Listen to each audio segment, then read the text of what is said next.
Hey guys, we're back with another exciting story episode. This one is from the book The Real Cowboys and Aliens UFO Encounters of the Old West. The author is Noe Torres and John LeMay. We're going to be reading the story on chapter 6 of this book called Bigfoot from Outer Space, 1888. So let's go ahead and get started. In the world of unexplained phenomena, the big three are undoubtedly UFOs, the Loch Ness Monster, and Bigfoot. Not surprisingly, due to its strange appearance, some people believe that Bigfoot is a hairy monster from another planet, dropped off on Earth by a flying saucer. The idea that Bigfoot and UFOs are connected is actually not something new. The first story suggesting Bigfoot was a hairy cast-off from a UFO appeared in the late 1800s. People in the Old West, especially Native Americans, reported seeing these large man-like beasts. Almost all Native Americans had legends of hairy giants resembling Bigfoot.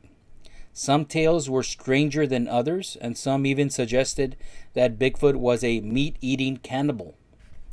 The strangest Bigfoot story of all comes from a journal written by a Mr. Wyatt, a cattleman in California in the 1800s.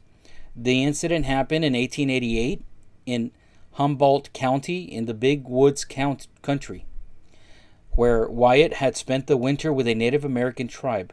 Wyatt had learned to speak the tribe's language, and having gained their trust, was allowed to participate in tribal activities. One day, while out in the woods, Wyatt came across a local tribesman carrying a platter of raw meat. Wondering what was going on and who the meat was for, Wyatt began to question the man. Although reluctant at first, the tribesman finally allowed Wyatt to follow him to a nearby shallow cave along a cliff face. Inside the mysterious cave, a very strange creature sat cross-legged on the floor. The being looked like a man, except it was very large, muscular, and hairy. The man-beast was entirely covered in long, shiny black hair, except for its palms and an area around its eyes. Also, the creature seemed to have no neck, its head appearing to rest directly upon its shoulders. Despite its frightening appearance, the monster did not seem aggressive or dangerous. As Wyatt and the Native American approached, the creature sat contentedly, eating his meat. In fact, Wyatt said he went back to visit the creature on more than a dozen occasions. Unfortunately, Wyatt's diary gives no details of his other visits and does not say if he ever tried to communicate with the creature in any way. Curious about the man-beast, Wyatt asked the tribesmen questions about their mysterious guest. Finally, after trading one man 2 pounds of tobacco, an axe, and a compass, one of the tribesmen relented and told Wyatt the origin of their hairy visitor. The tribesmen took Wyatt to a high rock pinnacle and told Wyatt that men came down from the sky in a small moon and dropped off several hairy creatures, which the Indians called crazy bears, to the earth. The tribesman said this had happened several times before in the past. He also said that men from the small moon looked like normal human beings, but they had short hair and wore tight-fitting silver clothing.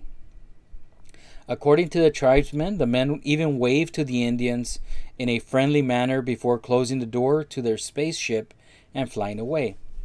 After the crazy bears were dropped off, the Indians would round them up and escort them through their village. The Indians at the time believed that the crazy bears were capable of powerful medicine, which is why they fed and cared for them in the nearby caves. The tribesmen apparently never told Wyatt what happened to all the other crazy bears that had been dropped off in the past, as he only saw one such creature during his time with the tribe. Why would aliens drop off these Bigfoot creatures on the earth? Wyatt's grandson, James Wyatt, told paranormal investigator Brad Steiger that the aliens may have been conducting some sort of experiment. Many people believe that Bigfoot may be the descendant of an extinct species of giant ape called Gigantopithecus, which stood 9 feet tall and was covered in a thick layer of hair.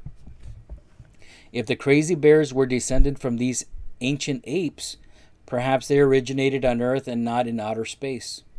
Or maybe the visitors who rode the small moons picked up the apes, experimented on them, and then returned them to the Earth in a genetically altered condition.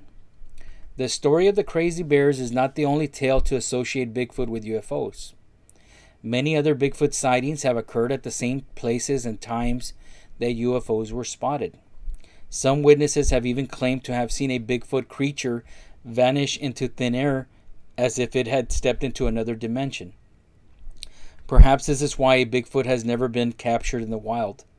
The photo shown on the left is of a statue of Bigfoot at Klamath National Forest in California. It is courtesy of Barbara Torres and the U.S. National Park Services. If the story told in Wyatt's diary is true, then perhaps Bigfoot really does come from outer space. It is certainly noteworthy that in many cases Bigfoot-type creatures have been seen loitering around the area for a significant UFO sighting. In any case, the Crazy Bear story is one of the Old West's most interesting tales concerning UFOs and mysterious creatures. Okay, so that concludes our story for today. Again, like, comment, and subscribe, and see you on the next episode.